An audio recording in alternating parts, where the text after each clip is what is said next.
ఇది వచ్చేసి పూజ అయిన తర్వాత ఆ ఇంటి యజమాని పడి ముట్టించి తర్వాత ఒక కర్పూర హారతి ఇచ్చి అందరికి చూపించిన తర్వాత భిక్ష చేయాలంటారు.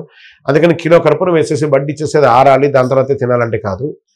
భక్తుల యొక్క ఆకలిని కూడా దృష్టిలో పెట్టుకుని చిన్న కర్పూరం బిళ్ళ వేసి అందరికీ హారతి, అంటే కూర్చున్న వాళ్ళు కూడా సాక్షాత్ అయ్యప్ప సమానులు కాబట్టి ఆ హారతి ఇచ్చిన తర్వాత భిక్ష చేయాలని అంటారు. కాబట్టి దానికి అది ఆరాలి వెలగాలి అని ఎక్కడ రూల్ లేదు.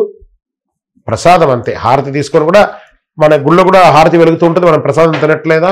అలాగే ఇది కూడా శరణమయ్యప్ప. కన్యస్వాములు బాగా తినాలి, తిను తిను తిను తిను తిను అని బాగా ఫోర్స్ చేస్తారు కదా. ఏమంటే ఆయన కన్యస్వామిగా ఉన్న ఆయన హిప్ ఎక్సెల్ ఉంటుంది, మాల వేసుకోగానే 4XL అయిపోతుందా తిను తిను తిను అనడానికి? అప్పుడు ఇప్పుడు ఒకటే. ఎవరైనా బలవంతంగా కన్యస్వాములు బాగా గుర్తుపెట్టుకోండి, ఇది మీకోసమే చెప్తున్నాను. మిమ్మల్ని బలవంతం చేసి కన్యస్వామికి పెట్టు పెట్టు పెట్టు ఎక్కిస్తారు కదా. ఎవరైనా మీరు తినలేకుండా ఇబ్బంది పడితే ఎవరైతే వడ్డిచ్చాడో వాడిని లాగి కింద కూర్చోబెట్టేసి మీరు లేసి వెళ్ళిపోండి, అయ్యప్ప మిమ్మల్ని తిట్టాడు, వాళ్ళే తిడతాడు. ఏమండి కన్యస్వాములు కంటే వాడికి పొట్ట పెరుగుతుందా? ఏదేమైనా విశిష్టతనా?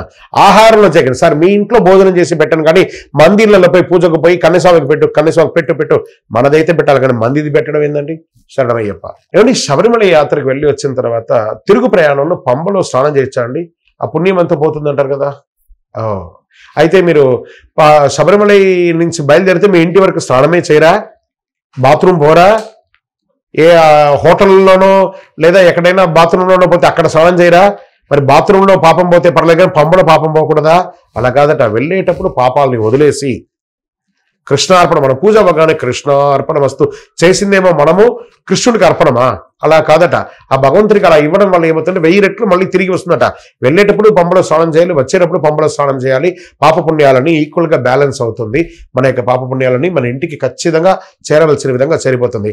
అలా కాకుండా నేను పంబలో స్నానం చేయని చెప్పేసి చెంగనూరులోనో కోటయంలోనో ఎర్నాకుళంలోనో ఎక్కడో హోటల్లోనో లెట్రిన్లోనో స్నానం చేస్తే అక్కడ పోదా పాపం పుణ్యం?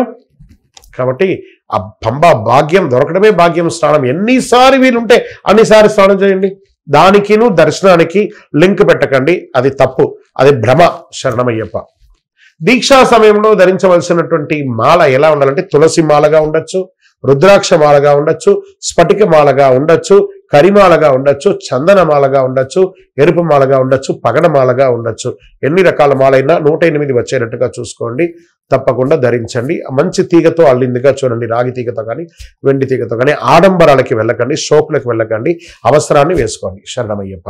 యా తిరువ ఆభరణం. తిరు అంటే పవిత్రం, ఆభరణం అంటే బంగారు ఆభరణం. మనం ఇదివరకు ఒక ఎపిసోడ్ లో చెప్పాం. స్వామివారు తన శరీరంలో ఉన్నటువంటి ఆభరణాలన్నీ పందల రాజాకి ఇచ్చేసి మకర సంక్రాంతి రోజు దీన్ని నాకు తీసుకురండి అని చెప్తారు. అలాగే ఇప్పటికీ ఆనవాయితీగా ఆ స్వామివారి యొక్క వంశీకులే జనవరి 12వ తారీఖున మధ్యాహ్నం 12 గంటలకు ఆ యొక్క గరుడ పక్షి, ఆ కృష్ణ పరుందు అంటారు, ఆ కృష్ణ పరుందు వచ్చినప్పుడు ఆ ఆభరణాలన్నీ లేపుతారు.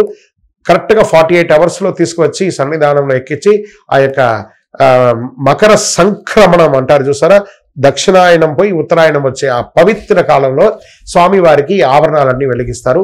ఈ వేసినప్పుడు ఆ యొక్క కాంతమలైలో జ్యోతిగా స్వామివారు ఆకాశంలో ఉత్తరా నక్షత్రంగాను, కాంతమలైలో జ్యోతిగాను, సన్నిధానంలో ఆభరణ చార్తుగాను స్వామివారు దర్శనమిస్తారు. సత్యం. శరణమయ్యప్ప.